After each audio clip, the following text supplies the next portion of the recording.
kasus COVID-19. Harian virus corona mencatatkan rekor 3.800. Ini merupakan jumlah kasus harian tertinggi di Indonesia dan kasus COVID-19 di Indonesia. Bismillahirrahmanirrahim.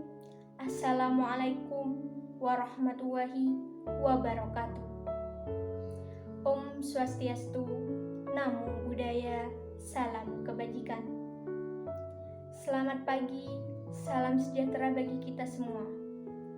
Pertama-tama, marilah kita panjatkan puji syukur kehadiran Allah Subhanahu wa Ta'ala yang telah memberikan rahmat dan karunia-Nya sehingga kita bisa berkumpul dalam keadaan sehat walafiat. Hadirin yang berbahagia, terima kasih saya ucapkan atas kesempatan yang telah diberikan.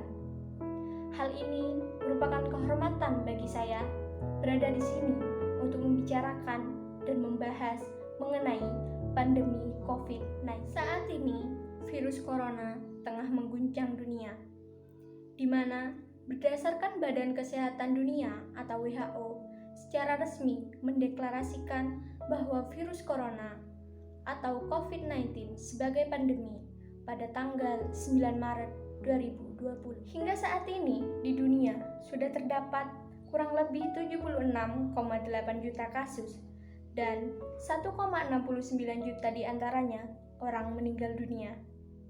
Sementara di Indonesia sendiri sudah terdapat 629.000 kasus dan 19.000 diantaranya orang meninggal dunia. Seiring terus meningkatnya angka kasus tersebut, maka akan menimbulkan beberapa dampak pada sektor ekonomi, sektor sosial, dan sektor pendidikan. Di mana dampak yang paling nyata saat ini ialah terhadap perekonomian global. Hingga saat ini, di Indonesia mengalami resesi ekonomi hingga kuartal 3 atau setara dengan minus 3,49%. Hal tersebut jika dibiarkan maka akan berdampak pada hal lainnya, seperti meningkatnya angka kelaparan, meningkatnya angka kemiskinan, serta meningkatnya angka kematian. Melonjaknya kasus dan dampak yang ditimbulkan, maka diperlukan upaya-upaya untuk menyelesaikan pandemi COVID-19 di Indonesia maupun di dunia. Berdasarkan seruan dari Indonesia mengenai pentingnya kerjasama di masa pandemi, pada forum Indian Ocean Rim Association atau IORA. Seruan yang pertama yaitu mengenai peningkatan penanganan COVID-19 berupa akses keadilan terhadap vaksin secara merata di seluruh negara, terutama negara berkembang. Seruan yang kedua yaitu mengenai pembangunan kembali sektor kelautan dan perikanan untuk pemulihan perekonomian pasca pandemi. Selain itu, Indonesia juga sepakat atas beberapa jumlah kerjasama dengan Meksiko berupa pemulihan perekonomian pasca pandemi COVID-19. Saat ini, kerjasama merupakan hal yang sangat penting bagi setiap negara.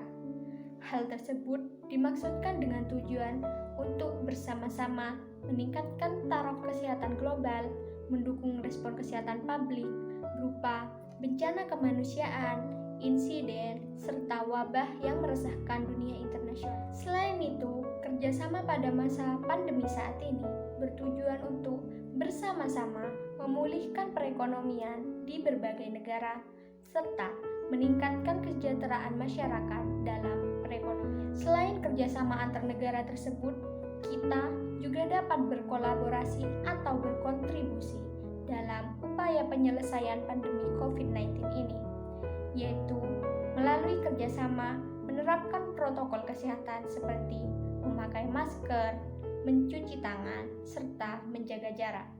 Sebelum mengakhiri pemaparan saya kali ini, izinkan saya mengutip quotes dari penulis dan aktivis politik Amerika Serikat, yaitu Helen Keller, yang berbunyi, "Alone we can do so little, together we can do so much."